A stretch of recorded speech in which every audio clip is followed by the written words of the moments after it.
ဒီကျတဲ့ကအိန္ဒိယကလူအယောက်400ကျော်ရဲ့အသက်ကိုနှုတ်ယူခဲ့တယ်။သားရိုင်းတွေကလူတွေအပေါ်တိုက်ခိုက်မှုတွေမျိုးစုံမှတ်တမ်းတွေရှိခဲ့ပေမဲ့ဒီကျတဲ့လောက်လူတွေကိုထိခိုက်စေတာများစားမရှိတော့ပါဘူး။တမိုင်းမှာဒီကျတဲ့က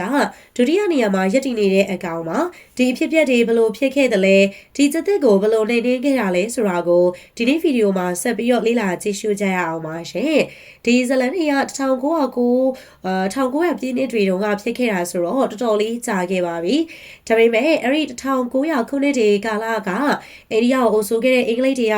မှတ်တမ်းလုပ်တဲ့နေရာမှာအရန်ကောင်းတော့ဒီကျသစ်တွေအကြောင်းမှတ်တမ်းတွေလည်းကျန်ရစ်ခဲ့ပါတယ်။ဒီကျသစ်တောင်းချမ်းသွားခဲ့တာကတော့အိန္ဒိယနိုင်ငံမြောက်ပိုင်းကူမာနွန်အရက်ကဖာနာဒေသပါပဲဘလောက်တောင်တောင်းချမ်းသွားခဲ့လဲဆိုရင်တော့လူပေါင်း400ကျော်လောက်ကိုတည်ကြည်ပျက်စီးစေခဲ့တာပါပါတာတွေကကျက်တဲ့ရိုင်းလို့ဆိုနိုင်ပါတယ်ဇလန်ရဲ့အစားကတော့ဒီကျက်တဲ့ကလူတွေကိုစပြီးတော့တိုက်ခိုက်စားတောက်လာတာပါတကယ်တော့ကြားရီကျက်တဲ့တွေကလူကိုတိုက်ခိုက်တာအရန်ကိုနေပါပါတယ်လူကဒေါ်ရဲကိုသွားလွန်တော့မှသူတို့ကိုထိခိုက်တော့မဲ့ပုံပြလာတော့မှသူတို့ရဲ့အတိုင်နာကိုကတ်သွားတော့မှဒီလိုအချိန်တွေမှာတိုက်ခိုက်တာဖြစ်ပါတယ်ဒါပေမဲ့လူကိုဥတီပြတ်မှတ်ထားလာပြီဆိုရင်တော့တေချာတာကအဲ့ဒီကြားကလူသားစားဘူးသွားလို့ပါပဲမဟုတ်ရင်လူသားကိုသူတို့ပြတ်မှတ်မထားပါဘူးစက်တွေကပိုတော်မှစိုးပါသေးတယ်စက်သက်ဆိုတာကကြားလောက်လဲကြီးတာမဟုတ်ဘူးလေဒါပေမဲ့စက်တွေကကြားထက်တော့ပိုရက်ဆက်ပြီးတော့အညိုတေးကြီးတာကိုလည်းတွေ့ရပါတယ်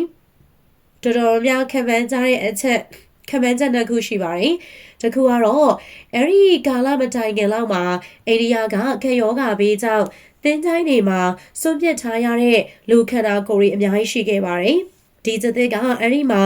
လူသားဆစားသွားပြီးတော့လူသားကိုဆွဲလန်းသွားတာဖြစ်နိုင်ပါတယ်နောက်တစ်ချက်ကတော့လူသားမို့ဆိုတယောက်ကဒီကျတဲ့တံကိုတရားရအောင်လုပ်ပြီးလို့လူသားကိုပြစ်မှတ်ထားလာတာပါမို့ဆိုရီမာကရှေးဟောင်းစီးမြင့်တစ်ခုရှိပြီးတော့အဲ့ဒါကတော့ကြားကျတဲ့တို့ကိုမနိုင်ရင်မပြစ်ဖို့နဲ့ထိခိုက်ရုံလောက်ပြစ်ပြီးတော့လက်စမတုံးပဲမထားခဲ့ဖို့ပါပဲ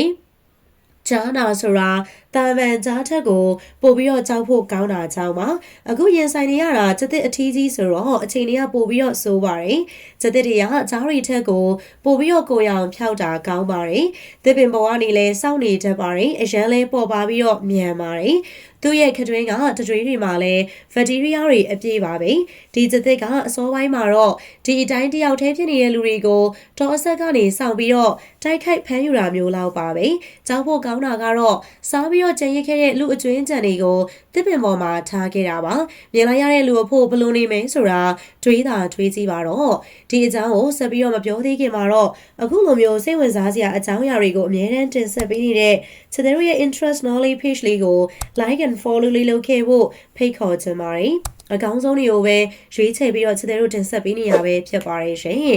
နောက်ကြတော့ကျတဲ့ကပို့ပြီးတော့အတင့်ရဲလာပါတယ်ရွာရီတဲကိုဝင်ပြီးတော့ဆွဲတယ်အိမ်ထဲမှာဝင်ဆွဲတယ်လာတားရင်တားတဲ့သူတွေကိုပါသူ့လက်သေးတွေနဲ့တိုက်ခိုက်တယ်လို့ကြိုက်ခဲပြစ်တာတွေလုပ်တယ်အဲဒီလိုတွေနဲ့ယောဂပိုးဝင်တာအချိန်မီဆေးကိုမရောက်လိုက်ရတာတွေကြောင့်ဆုံးပါသွားကြတဲ့သူတွေကပိုများလာတာပါအယောက်400လုံးကိုသူစားပစ်ခဲ့တာမဟုတ်ပါဘူးဒါကိုကြည့်ရင်သူ့မှာအညိုးရှိနေတယ်ဆိုတာသိကြပါတယ်ဒီလိုနဲ့1909ခုနှစ်လောက်မှာတော့အင်္ဂလန်နာမည်ကျော်မုံဆိုးဖြစ်တဲ့ဂျင်ကော်ဘတ်ကအဲဒီဒေသကိုရောက်လာပြီးတော့ကျသစ်ကိုနှိမ်နှင်းဖို့လုပ်ခဲ့ပါတယ်သူကကျသစ်တောင်းချမ်းသွားတဲ့နေရာတွေကိုခြေရာခံပြီးတော့အစာနဲ့ထောင်များခေါ်ဖို့စူးစမ်းခဲ့တာပါထောင်ချောက်တွေကအသုံးမဝင်ပါဘူးဒီကျသစ်ကထောင်ချောက်တွေကိုကောင်းကောင်းရှောင်တတ်ပါတယ်ဒါနဲ့စိတ်နှကောင်ကိုကျိုးနဲ့ချီတောစက်မှာချပြီးတော့စောင့်နေတော့ကျသစ်ရောက်လာပြီးတော့ပထမတစ်ကောင်ကိုချီသွားခဲ့ပါတယ်ကော်ဘက်မပြစ်လိုက်နိုင်ပါဘူးဒုတိယတစ်ကောင်ကိုပြန်ချီလာတော့မှကော်ဘက်ပြစ်လိုက်နိုင်ပေမဲ့မောင်နေတော့ဒဏ်ရာပဲရသွားတာပါအဲဒီမှာတင်လူတွေကိုခေါ်စုပြီးတော့မီးတုပ်တွေနဲ့တောင်းင်းဆက်ရှာကြတော့မှတောထဲမှာနာနေတဲ့ကျသစ်ကိုတွေးလိုက်ပြီးတော့နေကုန်းချုပ်ပေးနိုင်ခဲ့တာဖြစ်ပါတယ်ဒီအကြောင်းတွေကိုကော်ဘက်ကစာအုပ်ရေးသားခဲ့ပြီးတော့ Man Eaters of Common ဆိုတဲ့စာအုပ်မှာဒီကျတဲ့အကြောင်းကိုအကျယ်တဝင်းကိုပါတာဖြစ်ပါတယ်ပရိသတ်ကြီးတို့ကဒီလိုဇလံမျိုးတွေကိုကြားဖို့ကြားပါသလားအောက်က comment လေးထဲမှာပြောပြပေးခဲ့ပါဦးအဆုံးထိကြည့်ရှုပေးတဲ့အတွက်လည်းအားလုံးကိုကျေးဇူးများကြီးတင်ပါတယ်ရှင်